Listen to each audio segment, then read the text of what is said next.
Zayed Khan. Shahrukh ഖാനൊപ്പമുള്ള മേഹൂന മാത്രം മതി Zayed ഖാനെ ഇന്ത്യൻ സിനിമാ ലോകം ഓർക്കാൻ. സഞ്ജയ് ഖാന്റെ മകൻ എന്ന ലേബലിൽ ചുരാ ലിയാ ഹേ തുമ്നെ എന്ന ചിത്രത്തിലൂടെയായിരുന്നു അരങ്ങേറ്റം.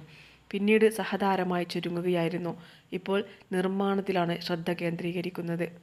ഉദയ് ചോപ്ര. സംവിധായകൻ യശ് ചോപ്രയുടെ മകൻ. 2000 പുറത്തിറങ്ങിയ മൊഹബത്തേൻ ആണ് ആദ്യ ചിത്രം. ധൂം സീരീസ് ഉൾപ്പെടെ നിരവധി സിനിമകളിൽ ഭാഗമായെങ്കിലും താരപദവിയിലേക്ക് ഉയരാനായില്ല. തുഷാർ കപൂർ.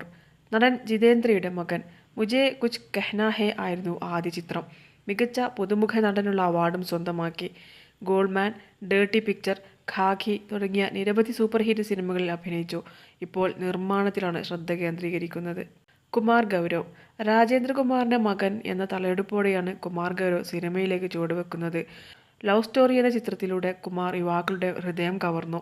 എന്നാൽ നാം എന്ന ചിത്രത്തിനു ശേഷം ബോക്സ് ഓഫീസിൽ ചലനമുണ്ടാക്കാൻ താരത്തിനായില്ല. തുടർന്ന് സിനിമ ഉപേക്ഷിച്ച അദ്ദേഹം കൺസ്ട്രക്ഷൻ കമ്പനി തുടങ്ങുകയായിരുന്നു. മഹാക്ഷയ്. മിഥുൻ ചക്രവർത്തിയുടെ മകൻ. മിമോഹ് എന്ന പേരിൽ ജിമ്മി എന്ന ചിത്രത്തിലൂടെയാണ് അരങ്ങേറ്റം കുറിക്കുന്നത്. ബോക്സ് ഓഫീസിൽ ബോംബായി ചിത്രം മാറി. മിമോഹിന്റെ അഭിനയവും വിമർശിക്കപ്പെട്ടു. തുടർച്ചയായ പരാജയങ്ങൾ തളർത്തിയെങ്കിലും ഇപ്പോഴും സിനിമയിൽ ഭാഗ്യം പരീക്ഷിക്കാനുള്ള ഒരുക്കത്തിലാണ്. കരൺ കപൂർ. ശശി കപൂറിന്റെ മകനായ കരൺ ബോളിവുഡിലേക്ക് ചുവടുവെക്കുന്നത് ഏറെ പ്രതീക്ഷയോടെയാണ്. സൂപ്പർ മോഡൽ ലുക്കിലുള്ള കരണിനെ യുവാക്കളുടെ മനം കവർന്നെങ്കിലും മോശം അഭിനയം നിരാശ സമ്മാനിക്കുകയായിരുന്നു. രാജീവ് കപൂർ. രാജ് കപൂറിന്റെ ഇളയ മകൻ.